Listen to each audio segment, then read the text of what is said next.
Hey everyone, welcome back to TechWise.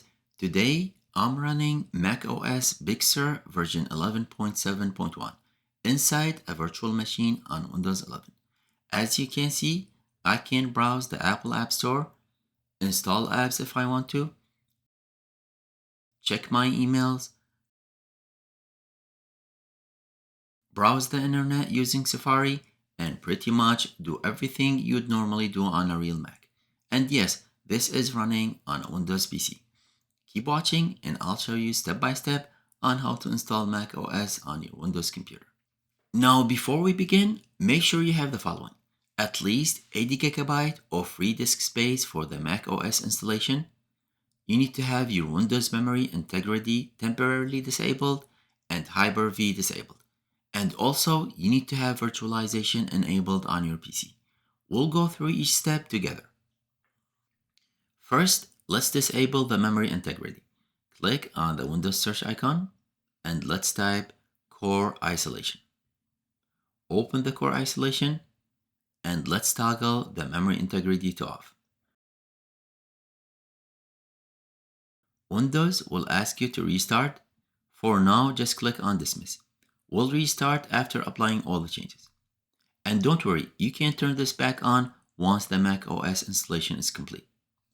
Next, we need to disable the Hyper-V. Click on the Windows search and let's type CMD. Right-click on the command prompt and select Run as Administrator. And click Yes when prompted. Now let's copy the Hyper-V disable command from the commands file in the video's descriptions below. Paste it here. If everything worked, you should see operation completed successfully. And now close the command prompt window. Now let's make sure virtualization is enabled on your PC. Right-click on the taskbar and open the Task Manager. Go to the Performance tab, then click on the CPU. On the right side, you should see virtualization enabled. If it says enabled, you're good to go. Now restart your PC to apply all the changes. After restarting, we need to download the macOS ISO file. Open your browser and let's go to the Internet Archive website. I've left the link in the video's descriptions below. Once you're there, expand the ISO image files and you should see multiple macOS versions. For this tutorial, I'll be downloading Big Sur. However, you can download any version except Ventura or Mojave, which didn't work for me. Hover over it and click on the download icon. And just wait for the download to finish. It's a large file, so just be patient. Next, we need the VirtualBox.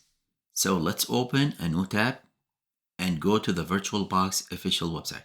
Link in the descriptions. Now this is very important. We're not going to install the latest version because it will not work due to compatibility issues.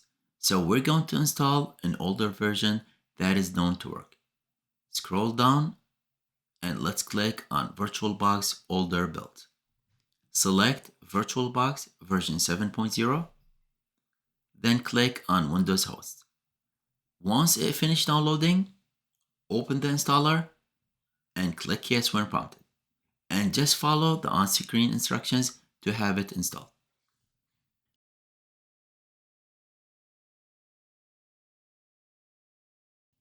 After installation, let's open the VirtualBox and click on New. Enter a name for the virtual machine.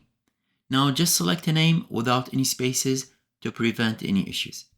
I'll name mine macOS. If you have an SSD drive, I highly recommend installing it there for much better performance. Under ISO image, select Other, browse to your macOS ISO file, select it, and click Open. Set the type to macOS X and the version to macOS X64-bit. And click on Next. For RAM, the minimum is 4 GB. Now I recommend assigning half of your system memory. To check your RAM, Open the Task Manager and go to the Performance tab, then click on Memory. And you should see it here. I have 64 GB, so I'll assign 32. For CPU cores, start with one core because sometimes using more than one core can cause installation freezes.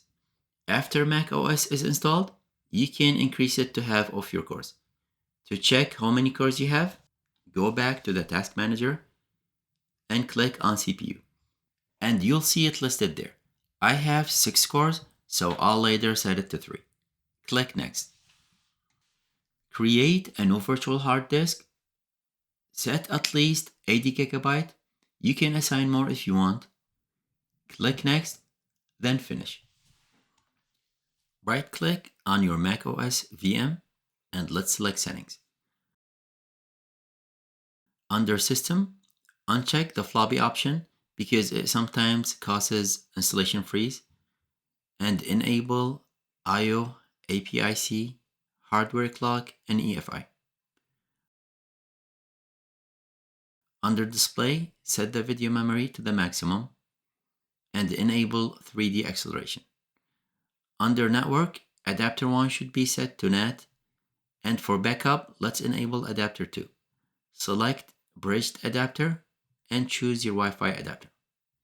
Under USB, select USB 3.0 and click on OK. And now let's patch the virtual machine. Just take note of your virtual machine name. Mine is called macOS. Close the VirtualBox and let's open the command prompt as administrator.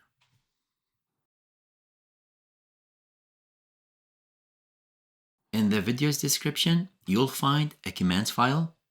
Download it to your PC and let's open it with Notepad. The file contains 2 sets of commands, one for AMD and another for Intel. Replace VM name with your actual virtual machine name. To do that, just select VM name and click on Edit, then Replace and type your VM name. Mine is macOS. And click on Replace All. Now copy all the commands for your processor. I'll copy the Intel set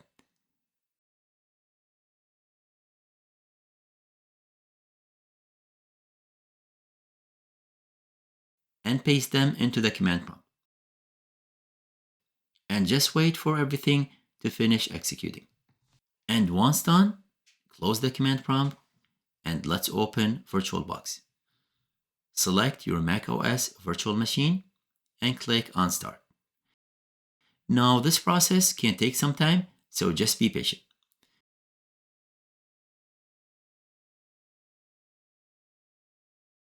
If the installation gets stuck, power off the virtual machine, restart your PC and try again. This fixes a lot of issues.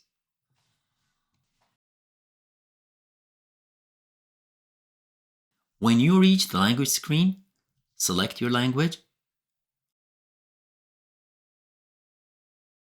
And before clicking Install macOS, do the following. Open Disk Utility, select VBox Hard Disk Media, and click Erase. And give it a name. I'll call mine TechWise Disk. Click Erase,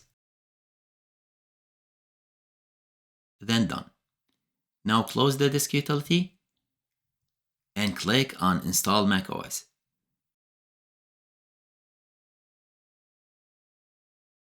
Agree to the terms, select your disk, and continue. Now the installation may take over an hour or 2, so don't panic.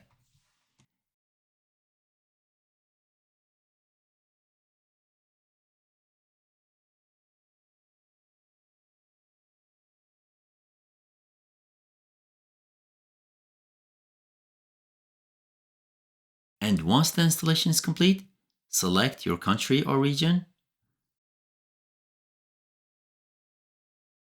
then follow the on-screen instructions to finish the setup.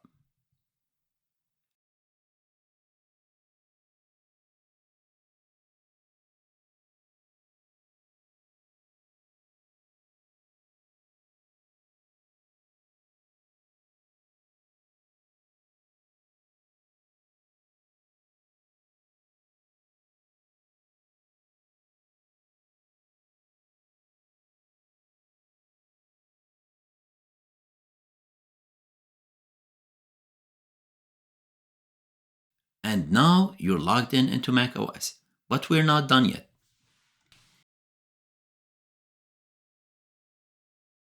Let's power off the virtual machine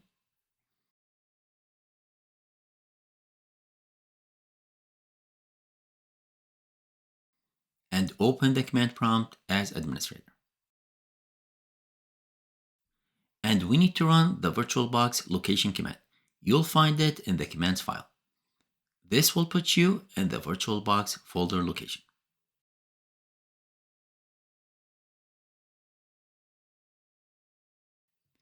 Next, let's edit the resolution command.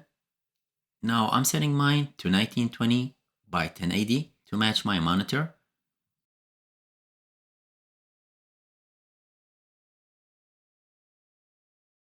To check your monitor resolution, right-click anywhere on your desktop and select Display Settings.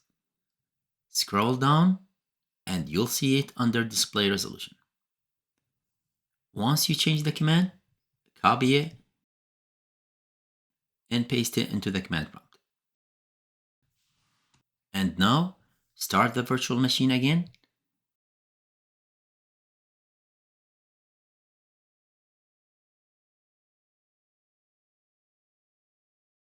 And log in with your username and password you created. Now to enter full screen mode, click on View, select full screen mode, and that's it. Your macOS virtual machine is now running in full screen on Windows. If this video helped you, please like, subscribe to TechWise, and let me know in the comments how it went for you. Thank you for watching, and I'll see you on the next one.